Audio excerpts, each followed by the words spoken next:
Bonjour à tous. Donc les CAD approchent à grands pas, dont le CAD de français. Donc je vais vous donner ici des trucs et des astuces pour le réussir au mieux. Alors il n'y a rien de magique. Ce sont des choses normalement que vous avez apprises au cours. Le CAD de français a ceci de particulier, c'est qu'il ne faut rien étudier. Moi je dis à mes élèves qu'ils étudient pour les autres CAD, parce que le CAD de français, en fait, c'est vraiment toutes les compétences que vous avez acquises au cours des 2 années. Ici, vraiment, je vais faire un récapitulatif de ce qui va se passer dans le CAD.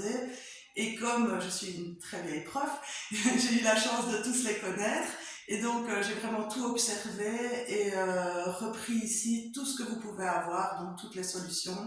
Donc voilà, je pense qu'en regardant cette vidéo une fois ou 2 fois ou 3 fois, ça vous aidera à le réussir. Donc, au niveau vraiment de la passation de l'épreuve, vous commencez par habituellement 2 heures de lecture et de compréhension. On a eu une fois le texte informatif avant, avec l'écoute avant, mais c'est super rare. En général, on commence par le texte fictif, c'est-à-dire une histoire inventée, et puis les textes informatifs. Alors, c'est toujours sur un même sujet. Donc, ils choisissent, on a eu par exemple les Indiens. Et donc là, on va avoir une histoire avec des Indiens. Et puis là, on va avoir tout des textes info qui ressemblent plus à des articles de journaux. Donc, par exemple, qu'est-ce qu'il y avait comme tribu, etc. Les cartes d'Amérique, il y a des schémas. Donc voilà, ça, c'est les textes informatifs. Alors, pour les textes fictifs, ils aiment bien faire c'est pas des petits pièges, mais c'est une façon d'écrire qui est peut-être un petit peu plus difficile. C'est ce qu'on peut appeler des textes un peu résistants. Donc il y a différentes façons de faire.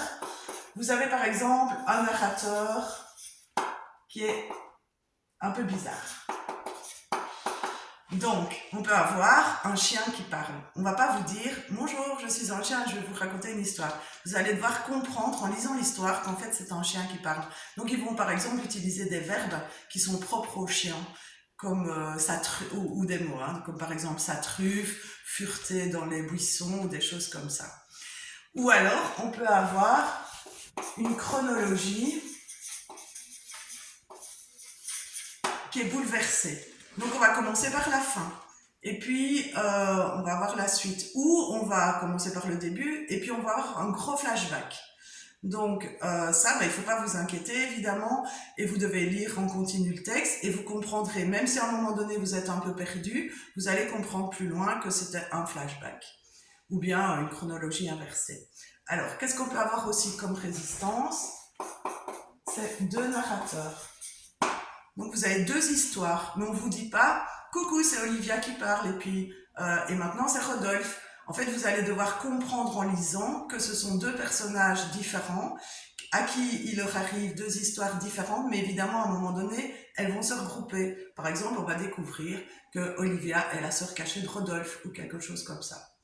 Voilà, en gros, ça, c'est les résistances qu'ils amènent au texte. Moi, je vous conseille de rester serein, de lire jusqu'au bout, de ne pas vous dire « Mon Dieu, je ne comprends plus rien ». En général, vous comprenez au fil du texte ce qui se passe. Vous avez par rapport à ces textes-là des questions.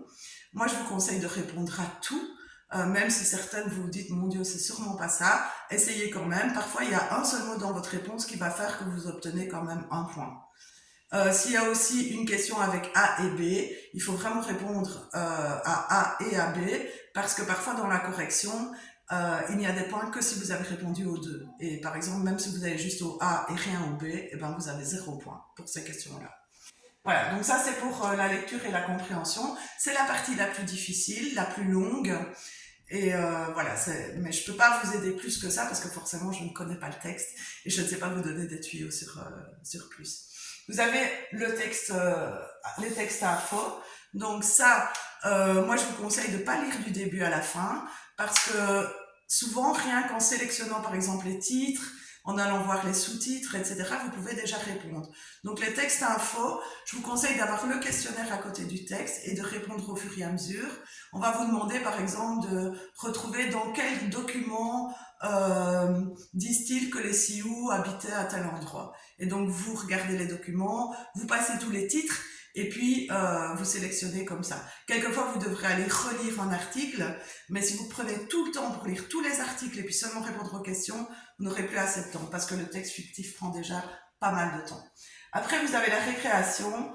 Je tiens à dire que pour les élèves qui ont des difficultés, logiquement, l'école laisse les élèves rester en classe pendant la récréation pour terminer. Puis, on passe à la deuxième partie qui est plus facile. On commence habituellement par une écoute. Souvent, c'est l'interview de celui qui a écrit la nouvelle et on vous pose des questions dessus. Vous avez le droit à voir les questions pendant l'écoute. On vous la passe 2 fois en général. Donc, il y a une seule fois où c'était une fois, mais sur les 13 autres années, c'était chaque fois 2 fois. Et vous pouvez prendre des notes. Je vous conseille à la première écoute de prendre des notes et d'écouter et pas de répondre aux questions. Et à la deuxième écoute de commencer à répondre aux questions. C'est très facile. L'écoute, franchement, ne vous inquiétez pas, vous allez réussir ça hyper facilement. Et puis, on passe souvent à une petite partie sur les arguments ou les anaphores. Donc, au niveau des arguments, parfois, on a un texte qui est mis dans le désordre. Donc, il y a arguments et développement qui sont mélangés et vous devez les remettre dans l'ordre avec des numéros. Ça, je vous conseille évidemment de repérer les mots introducteurs. Donc, premièrement, vous savez que vous allez avoir le premier argument, ensuite le deuxième, enfin le troisième. Et pour les développements, souvent, vous avez des mots comme car, parce que, en effet, par exemple. Et donc, vous devez d'abord commencer par repérer les arguments. Et puis, quand vous avez votre premier argument, vous cherchez après votre premier développement. Ils sont évidemment en lien. Le développement développe l'argument 1. Ou alors un exercice sur les anaphores, ça ils adorent. Donc ça, c'est sur les pronoms relatifs, si vous voulez. Parce que c'est toujours sur les pronoms relatifs qu'ils font. Donc, ils vous mettent une partie du texte de départ, souvent du texte fictif. Et ils vous entourent le qui. Donc, je retourne avec mes Indiens. Ils vous disent les Indiens habitant les plaines, blablabla, bla, bla, bla, une super longue phrase. Et puis, qui s'était fait massacrer. Et on vous entoure le qui et vous devez retrouver ce que ça représente. Donc, vous devez mettre les Indiens. Mais souvent, là, quand vous avez trouvé le qui et que vous cherchez son antécédent, il est très très loin au début de la phrase. Donc, faites bien attention à ça. Ensuite, on passe à l'écriture. Et donc là, c'est une grosse partie aussi que je vais mieux développer parce que c'est vraiment ce que vous avez appris souvent en classe. Parce que tout ça, je vais vous dire, c'est votre habitude de lire des textes, votre habitude de compréhension de texte, plus vous en avez lu, mais vous ne pouvez pas préparer ça la veille du bilan. Par contre, ici, pour l'écriture, il y a moyen de revoir certaines choses au niveau des structures. Alors voilà, donc au niveau de l'écriture, j'ai repéré plusieurs choses qu'ils ont demandé. Donc on a soit une lettre, soit j'ai mis entre guillemets un article, c'est du style un petit texte à écrire sur un blog ou quelque chose comme ça. Lettre veut dire aussi mail, on n'en a eu qu'une fois, mais bon, on ne sait jamais.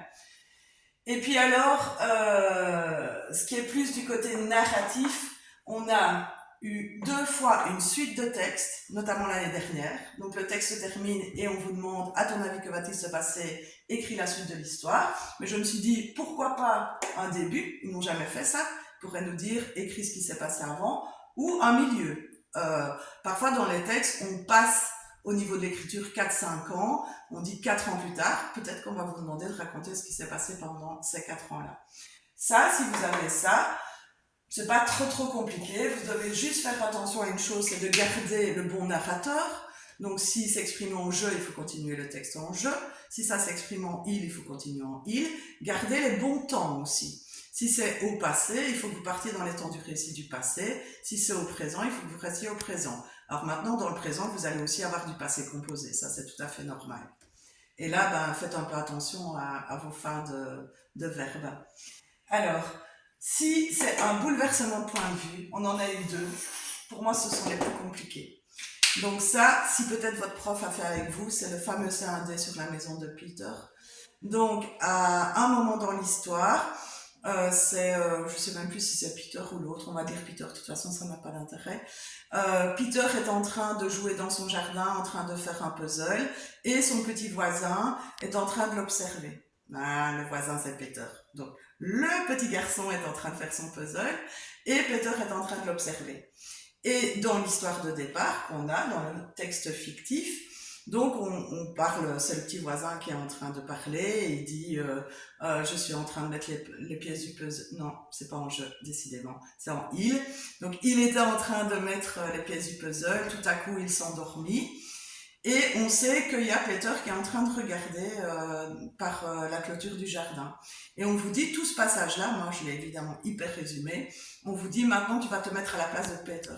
Donc vous allez devoir dire que là c'était en jeu, donc je vois le petit garçon en train de faire les pièces de puzzle, je décide de passer la clôture, il s'est endormi, je fais son puzzle pendant qu'il dort, etc. Donc ça c'est assez compliqué parce qu'il faut vraiment se mettre dans la peau de l'autre personnage et donc écrire ce que l'autre voit. Il ne faut pas recopier, il faut ajouter ses sentiments. Donc par exemple, imaginons que Peter, en passant la clôture, il a peur que quelqu'un le voie ou quoi. Et ben à ce moment-là, vous devez mettre j'avais peur que quelqu'un me surprenne, je ne connaissais pas la langue de mon petit voisin, je n'aurais pas su m'exprimer. Donc vous devez réutiliser des éléments du texte fictif et l'adapter dans votre écriture. J'espère que vous n'aurez pas un bouleversement de point de vue parce que c'est vraiment le plus vache. Alors, ce qu'on a le plus, lettres et articles. Alors, lettres, il y a deux différentes. L'année dernière, on a eu une lettre à un personnage. Ça veut dire qu'on repart de l'histoire et on vous dit que vous devez écrire, donc vous mettre dans la peau du personnage et écrire à quelqu'un d'autre. Donc ici, c'était que je réfléchisse. Donc c'était avec les migrants. Et donc, c'était des petits Belges qui avaient dû migrer en Afrique. Pour une fois, on fait le contraire, c'est cool. Et donc, il était retourné après dans son pays en Belgique. Mais là-bas, en Afrique, il avait eu un ami. Et la maman de cet ami l'avait beaucoup aidé. Et donc, il reçoit une lettre de la maman qui lui demande « Est-ce que tu es bien rentré en Belgique ? Comment s'est passé ton retour ? Est-ce que ton école n'est pas détruite ? Comment va ton papa ? A-t-il retrouvé du travail, etc. » Et donc, vous deviez vous mettre à la place du personnage qui répondait à la maman de son ami. Alors, si c'est une lettre comme ça, à un personnage, vous devez évidemment partir de l'histoire, mais vous devez surtout faire attention de répondre à toutes les questions. Donc, s'il y a 6 questions, vous répondez aux 6 questions. Vous faites d'abord une petite introduction pour dire « j'ai bien reçu ta lettre » ou « votre lettre », ça dépend. Si c'était un adulte qu'on ne connaît pas trop, on vous voit. Donc remettre un petit peu en contexte, puis répondre à toutes les questions, puis un petit paragraphe où on demande des nouvelles de l'autre aussi, parce que c'est sympa.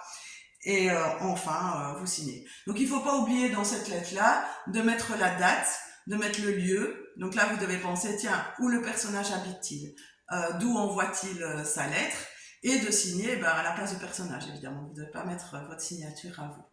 Mais bon, normalement, ça c'est quand même assez simple et vous vous en sortez bien. Maintenant, il y a une autre lettre qui est plus difficile à faire, c'est la lettre à l'auteur. C'est ce qu'on a peut-être appelé aussi un compte-rendu critique de lecture dans votre classe. Donc la lettre à l'auteur, c'est à l'auteur qui a écrit le texte fictif. Donc on vous demande de donner vos arguments et de dire si vous avez apprécié ou pas cette lettre. Alors, il faut que vous commenciez... Moi, je dis compte-rendu critique de lecture, mais pas vraiment parce qu'il y a une partie en moins. Donc, c'est une lettre argumentée, on va appeler ça comme ça. Donc, il faut que vous commenciez avec l'accroche. Donc, vous appelez pas « chère madame », vous mettez « madame » ou « monsieur », puisque c'est un adulte et que vous ne le connaissez pas. Vous faites une introduction en expliquant dans quel contexte vous avez lu sa nouvelle. Donc là, ce sera au niveau du C1D. Donc, élève en 2e année, j'ai lu votre nouvelle à l'occasion du C1D, quelque chose comme ça. Et vous mettez votre avis. L'avis, c'est j'ai aimé, je n'ai pas aimé. Je vous conseille de ne pas mettre entre les deux. C'est beaucoup plus difficile au niveau de l'argumentation. Donc, choisissez et vous pouvez mentir. On ne viendra pas vérifier dans votre tête si c'est vrai ou pas. Alors, quand vous avez fait cette introduction, vous devez faire la partie argumentée. Alors, ça, c'est plus compliqué. Donc, vous avez l'intro, et puis vous avez les arguments. Jusqu'à présent, on a demandé chaque fois 2 arguments.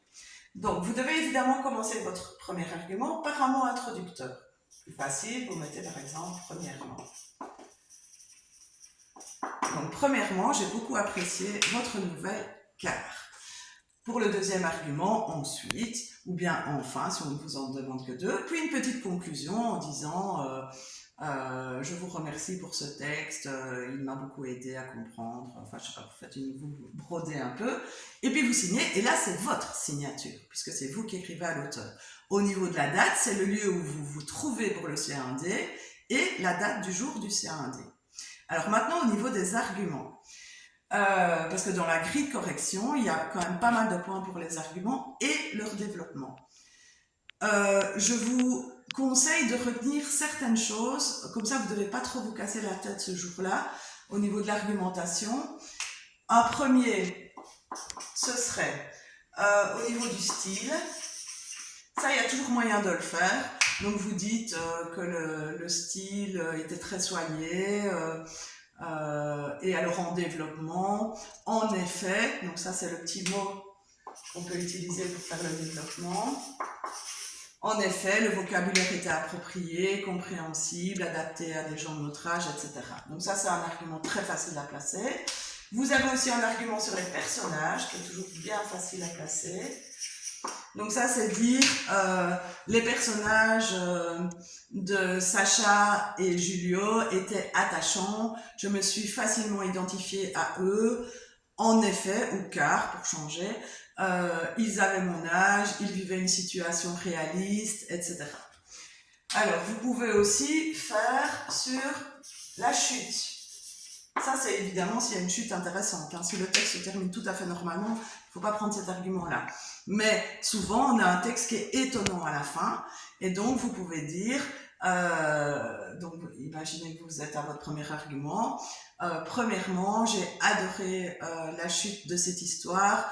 En effet, j'ai été étonnée, je ne m'attendais pas à ce que tel personnage retrouve enfin son père, ou quelque chose comme ça. Alors, sinon, on a d'autres arguments hein, que vous pouvez mettre, et vous pouvez aussi évidemment choisir par rapport à ce que vous pensez, mais il y a sur le suspense, donc vous pouvez dire que vous avez adoré le suspense de l'histoire. Il y a aussi des arguments sur la typographie, donc ça c'est un petit peu bateau, mais bon, le texte était bien très présenté, il y avait des illustrations, si par exemple il y a des dessins dans le texte. Quoi encore comme autre argument sur la sensibilité, donc vous trouvez que ça a éveillé des émotions chez vous, que c'était une histoire qui était triste et vous vous êtes mis à la place de la personne et vous avez ressenti sa tristesse. Voilà, donc vous avez toute une série d'arguments. Donc évidemment là je ne l'ai pas écrit, mais pour le suivant, argument vous pourrez mettre ensuite ou quelque chose comme ça. Ce qui est important, c'est que vous reteniez argument, développement. Et en utilisant en effet ou car ou par exemple, vous allez être forcé de faire votre développement. Dans la grille d'évaluation, vous avez par exemple 3 points par argument et 2 points par développement. Vous avez des points aussi pour ces mots-là, les mots introducteurs. Est-ce que vous avez utilisé, ils appellent ça des connecteurs logiques, est-ce que vous les avez utilisés ou pas? Vous avez aussi des points très importants pour les paragraphes. Donc qu'on soit dans la lettre à un personnage ou à l'auteur, il faut absolument faire des paragraphes. Comment faire un paragraphe? Vous passez simplement une ligne. N'oubliez pas de faire toujours une introduction et une conclusion. Vous avez également des points, si on est dans le cas d'une lettre, pour la date, le lieu, la formule d'appel et la signature. Voilà, donc ça c'est pour les lettres. Maintenant, si vous avez un article, on va se retrouver aussi dans le choix d'arguments et de développement. Donc ça va être la même chose, sauf qu'évidemment, pour l'article, on n'aura plus au niveau du style des personnages ou de la chute. On a eu une fois un article à écrire sur des abeilles, donc vous aviez cette fois dans le texte informatif des éléments sur les abeilles, donc qu'il fallait absolument préserver l'abeille pour ne pas qu'elle disparaisse, et on vous demandait d'écrire un article en donnant des arguments pour la survie des abeilles. Et donc là, vous deviez faire de nouveau une petite introduction, donc dans le cadre du journal de l'école, je vous présente cet article pour la sauvegarde des abeilles. Puis alors de nouveau, pareil, hein, premièrement, vous prenez un argument dans les textes info. Par exemple, que si l'abeille disparaît, la terre disparaîtra aussi. Pareil, vous gardez les développements et la conclusion, c'est important. Donc l'article sera de toute façon argumenté. Donc on peut avoir un article argumenté ou une lettre argumentée parce qu'elle est à l'auteur. Alors, je regarde si j'ai parlé de tout, je pense. Au niveau de l'écriture et des points, il y a quand même quelques points de langue, mais n'ayez pas peur si vous êtes très mauvais en orthographe, parce que c'est assez large. Par exemple, quelqu'un qui va faire 6 fautes, je vous dis ça par rapport à un C1, D1, des fois c'est 7, des fois c'est 5, dans son texte, il aura quand même 5 sur 5 en orthographe. Donc il faut vraiment faire 40 fautes pour avoir 0 sur 5. Par contre, très attention à la ponctuation, parce que là, ça va très vite. 2 fautes de ponctuation, 0 sur 2 en ponctuation. Donc, la ponctuation, ce qu'il faut surtout retenir, c'est vos points à la fin des phrases, hyper important. Et les virgules quand un complément est placé devant, donc pas dans l'ordre. Donc, je vais en Bretagne pendant les vacances, ça c'est l'ordre logique. Par contre, si je dis pendant les vacances, je vais en Bretagne, comme j'ai mis le complément devant, il faut une virgule après pendant les vacances. Voilà. Donc, un grand rappel, pas de stress, le C1D de français est le plus facile dans les 5 ou les 4, ça dépend dans quel réseau vous êtes. Oui, un petit mot pour les perfectionnistes et les super bons élèves. Ne cherchez pas midi à 14h. S'ils posent une question, ce ne sera pas pour que vous seuls, les plus forts, vous trouviez la réponse. En général, c'est une question pour que la plupart des élèves le trouvent. Donc n'allez pas chercher un sens complètement dingue que personne n'aura trouvé, parce que alors vous ne serez pas dans le bon. Donc les très bons élèves perfectionnistes, prenez ça vraiment cool, parce que souvent je vois certains de mes élèves qui ont l'habitude d'avoir 90% et qui se retrouvent avec 70% en C1D, parce qu'ils ont cherché trop loin, qu'ils ont été trop complets. Donc faites ça vraiment au talent, à la cool, et vous maintiendrez vos 90%. Je vous souhaite tous bon courage et j'espère que vous réussirez. Et comme chaque année, si vous avez des questions, vous me demandez, et je me transforme en youtubeuse pendant 3 jours. Voilà, bonne réussite!